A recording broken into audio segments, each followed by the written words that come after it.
बोलूं तो मुझे सचिन जी, पता नहीं जिसको जो आपको बोलना है पता बोल। कि शादी करनी है सचिन से, हो रही है 10 तारीख को, और 10 तारीख को फोन पे एट द बैक मेरे को ये मैं सुन रहा हूँ, पीछे से वो बोल रहा है उसका भाई, अगर सचिन के पूरे खानदान को मैं सिर उसका झुका कर अपने जूते पर नहीं रखवा दिया तो मेरा नाम चीनू नहीं। और ये बात मैं सुन रहा हूँ। बोलू तो मुझे सचिन जी, पता नहीं जिसको जो आपको बोलना है पता बोलने, नहीं कोई नहीं कुछ नहीं कर सकता। नहीं, ठीक है, देखो आप इस पे ये इस पे इस पे मैं आपसे कुछ बोलूं सचिन जी, इस पे मैं आपसे कुछ बोलूं सचिन जी, और आपको ऐसा क्यों पूछा था ना कि शादी करनी है हाँ नेहा से। हाँ, जब मैं जानती नहीं थी और मैंने जब ये सुना सडन, तो मैं शॉक्ड हुई। तो भाई मुझे नहीं पता, ये मुझे नहीं पता, ये वाली बात मुझे नहीं पता सचिन नहीं, जी। नहीं, सुनो मेरी बात। जब इनकी बात आपस में होने लगी ना, तो मैंने कहा मैं बड़ी शॉक्ड हुई। मैंने कहा ये क्या कन्वर्सेशन चल रहा है? तो फिर अब मैं तो ये पूछूंगी नहीं ना कि सचिन तुम प्यार करते हो या उनसे प्यार नहीं पूछी। मैंने कहा एक बात बताओ, नहीं, चल क्या रहा है? हमको तुम शादी चीनू करोगे ने इनसे? नेहा से पूछा, चीनू ने नेहा से पूछा था कि शादी करनी है सचिन से, बता। अच्छा, हाँ, चीनू ने पूछा था। हाँ, ये मैं बोली कि चीनू ने तो उन्होंने पूछा क्या बोला? नेहा से। तो नेहा एकदम स्तब्ध थी, वो बोला कि मैं शादी करने के लिए तैयार हूँ, तू बस हाँ बोल दे। वो कुछ भी ना हाँ जवाब उस समय नहीं दे रही थी, लेकिन जब मैंने पूछा था, तो वो कही थी कि हाँ, अरे भाई वो चैट में भी तो बोल रही हैं नहीं, कि हाँ, मैं करूँगी। चैट में तो बोल रही है, लेकिन मेरे कॉल सामने बोली थी कि ठीक है मैं करूँगी। लेकिन सचिन जी, आप मनीषा को छोड़ देते क्या? अगर नेहा शादी करती तो आप अपनी वाइफ को छोड़ देते क्या? अभी मनीषा को आप पहले साइड रखो, खिचड़ी मत बनाओ, पहले एक जगह अगर बातें सुनो, क्लियर क्या हो रही बातें वहां पर। उसका हाँ मैम, वो छोड़ देते हैं, वो उनका दिमाग उधर ही है, तो अभी छोड़ो मनीषा को, अभी 1 मिनट के लिए छोड़ दो। अब तो नहीं छोड़ूंगा मैं, अब तो नेहा अब नहीं छोड़ोगे, वो तो समझ गए। लेकिन उस टाइम पे क्लियर कट था कि भाई नेहा मेरा था बॉन्ड, अगर तो हम लोगों का था कि भाई कुछ भी हो जाए, चैट पे भी क्लियर कट लिखा हुआ है, हम क्यों मरे, जिंदगी भर साथ रहना है तो रहेंगे, चाहे जैसे मर्जी रहे। हाँ, वो हमने पढ़ा था। तो ये प्रॉमिस जब मैंने दिया है, तो मैं उस प्रॉमिस को आज शाम तक लाइव में निभा रहा था कि उनको बचा के रखा था। लेकिन लाइव में आकर के इतना झूठ वो वीडियो बोल बना के चली गई, वो मुझे फिर कहीं ना कहीं चोक कर गया कि यार अब तो मनीषा को बहुत ज्यादा गिराए जा रहे हैं ये लोगों ने। पता है मेरे को नोटिस और नीतू से माफी क्यों मांगी है, मैं बताता हूँ आपको। क्योंकि नीतू और सचिन ऐसे है ना, जो नेहा को तो छोड़ दो, इसके अलावा इतनी पोल पट्टी जानते हैं ना पूरे घर की, कि इनको समझ आ जाएगा कि भाई ये बातें भी ये बता सकते हैं आने वाले टाइम में।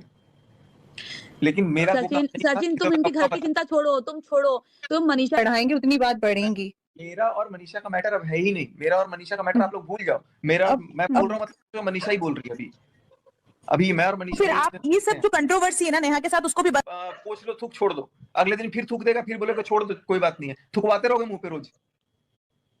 पर सर लेकिन आप उनके लाइफ में अगर और घुसोगे तो आप अपने आप में कीचड़ लोगे। आप कब तक थूक पोंछते रहोगे अपने चेहरे का, ये बताओ।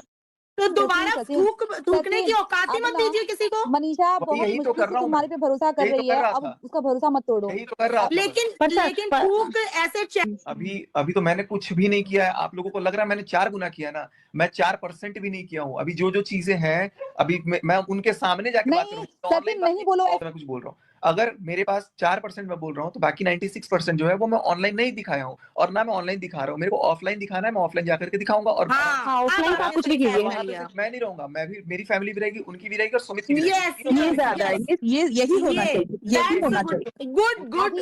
उस दिन भी लाइव पे मैं यही बोल रहा था कि अगर बात करनी है तो आप नेहा को भी ऐड करके आज के आज क्लियर कर लो। लेकिन नेहा नहीं आई, क्योंकि उनको पता था कि उनकी गलती है, वो आई ही नहीं। गलती तो है ही है, मुझे ऐसा लगता है। आप सब लोगों से ज्यादा मैं उनको जानता हूँ।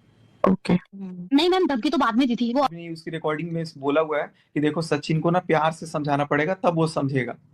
हाँ, ये मैंने सुना है। अलका दीदी, ऐसे नहीं होता है।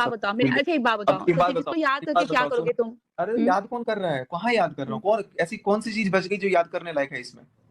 याद करने की बात यहाँ पे है ना, जैसे जो आज गलती मेरे साथ हो गई, कल को वो ऐसा ना होना कि किसी और के साथ भी हो। सही बात है, चल ठीक है, कर लिया ना, मैंने बोला था। देख नहीं, कहाँ किया? अभी तो कुछ किया ही नहीं। देखो हुआ क्या, अभी मेरे साथ क्या हुआ मैं बता रहा हूँ। मेरे साथ धोखा हुआ, मैं अपने आप को सारे जमाने के सामने गिरा लिया, मेरा सब चला गया, घर टूटते टूटते बच गया, ठीक है। मनीषा चलो मेरे पास आ गई, अगर मनीषा भी चली जाती तो वो भी मान लो चली गई, घर वाले सब मेरे से गए। उसके बाद से इस बंदी का एटीट्यूड चढ़ गया, इस बंदी ने उल्टा पुलिस केस अलग कर दिया, ऊपर से नोटिस भी मेरे पास भिजवा दी, माफी नहीं मांगी। कोई बात नहीं है, परेशान मत हो, कोई बात नहीं। अब सलाह देने वाले भी दुर्भाग्य से ऐसे लोग हैं जो कह रहे हैं सचिन तू शांत हो जा। तो सचिन को तो भाई इतना मतलब कर ही दिया, अब सचिन शांत हो जा मतलब अब तो अर्थी लानी पड़ेगी सचिन के लिए। नहीं, कोई अर्थी नहीं। सचिन को कम से कम ऐसा तो करना चाहिए ना कि भाई ठीक है इतनी मुश्किलों में आया, मैं मानता हूँ